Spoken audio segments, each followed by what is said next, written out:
I want to give all the praises and the honor to Yahweh, Bahashem, Yahweh Shah, Bahashem, Ruach HaKodesh, and double honors to the apostles and the elders of Great Millstone. Shalom, love, requirement that is peace to the elect. I want to do a response off of this video here from the elder and brother Yasha Wamba, GMS Dallas. His page is GMS Shaw Moth, okay? And the title of the video is Jesus Christ is on the Decline. And you know, it was funny because he says things that is funny, and I don't, no, he doesn't mean it, but it just turns out funny, but it be true, That's why I love watching a lot of his content, man, He bringing the truth, and many other brothers, they have a way of bringing this truth, okay?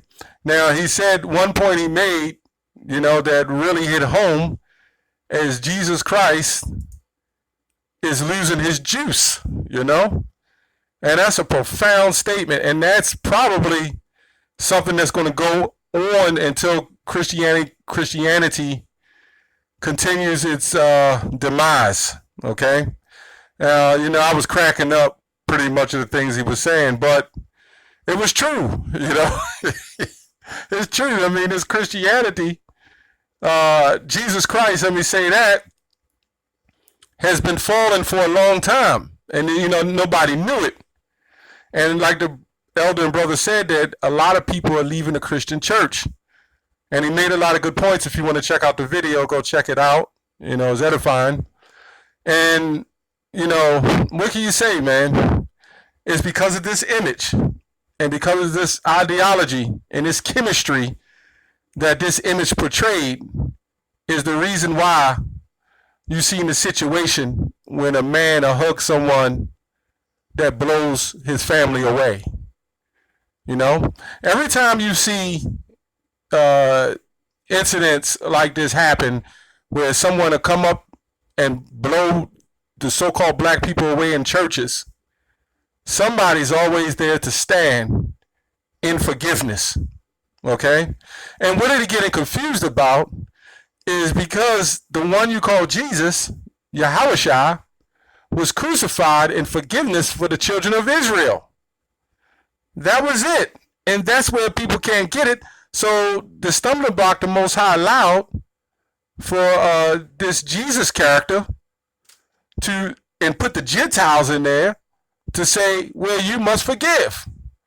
Now, the problem I have with that is this Christian-based, God-fearing, Jesus Christ society.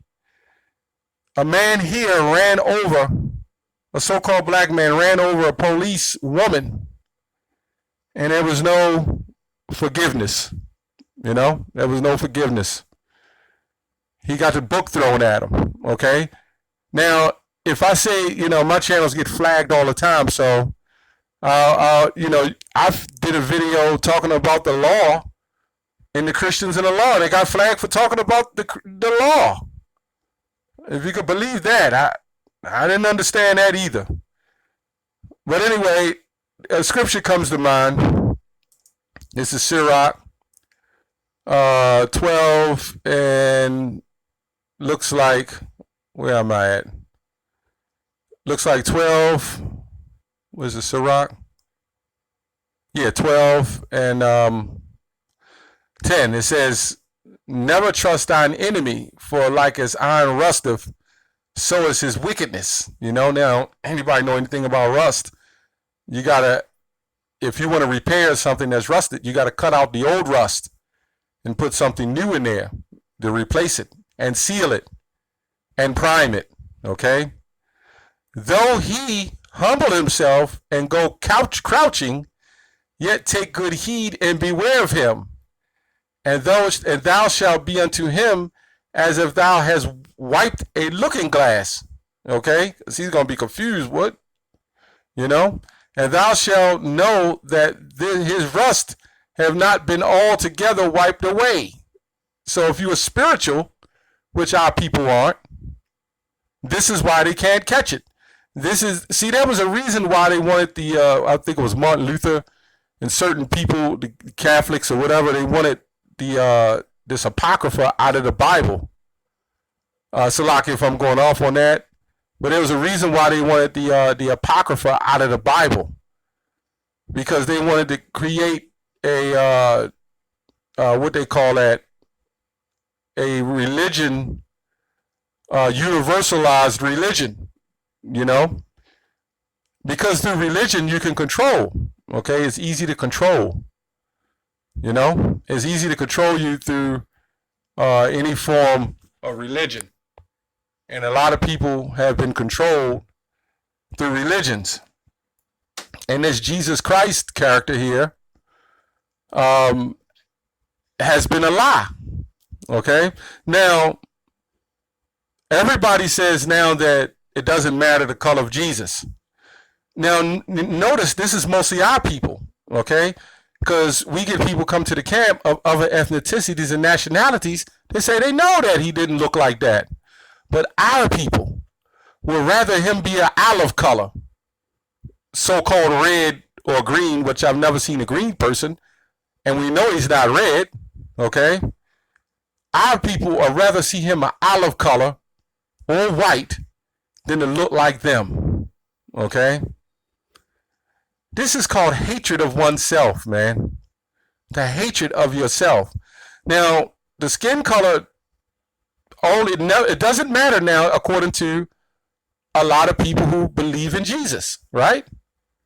It doesn't matter now. It only doesn't matter now because we brought out the fact that he didn't look like that. Now it doesn't matter. But when that image was up, and that image was in the minds of our people, people don't understand psychology, man, and what it does to them, okay? Art always imitates life. You know, when you got somebody that, you know, you're riding down the street and you see a bright red, shiny Camaro, okay, or something you really like, when it appeals to your eyes, you know, the first thing you'll do is you'll want it, okay? That's why when I don't know now, but years ago, if you had an insurance, and on your insurance, they would ask what color car you got. And if you said a bright red car or something with a bright color, your insurance was higher because they said you were more risk for accidents. And why? Because people would look at you and they would get distracted. This is why in all your food stores, they understand the psychology of the mind that red and yellow is the color that attracts you to want to eat. That's why when you go to your Burger King and your Popeyes and your different places, your franchises, they put them at pretty much one color. Okay? So this is the psychology of the mind. And this is the same thing that they put up with this so-called God. People looked at this image and they believe that this was God and this is who they must worship. So when years and generations you pass it on down to your children, they grow up, and when somebody of this image does something to you, they can't be wrong because this image was perfect in their eyes, man. Let's go to Isaiah 55 and 51 and 17. Awake, awake, stand up, O Jerusalem, which have drunk at the hand of the Lord the cup of his fury. Thou hast drunk at the dregs of the cup of the trembling and wrung them out. So now let's look up this word dregs, which says simply here, a cup, okay? Let me go, sometime I go into other definitions. Let me see if I can pull it up somewhere else. Sometimes you got to go to different sources. It says the most undesirable part, okay, of the cup. Contained in liquid or precipitated, okay? The last remaining part, okay? So, anyway, so it says, thou hast drunken the dregs of the cup of trembling and wrung them out. So, right at this point, everybody, you know, this Christian religion has taught us, don't worry, you know?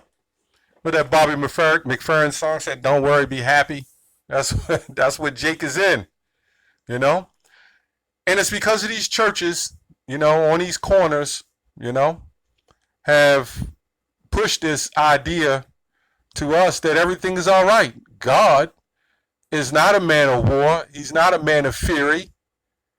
He just loves everybody. This is why they push out the prophecies. I'm not going to just say revelation, but all through the gospel. This is why they push it off. This is why it's not meant to be taught to you.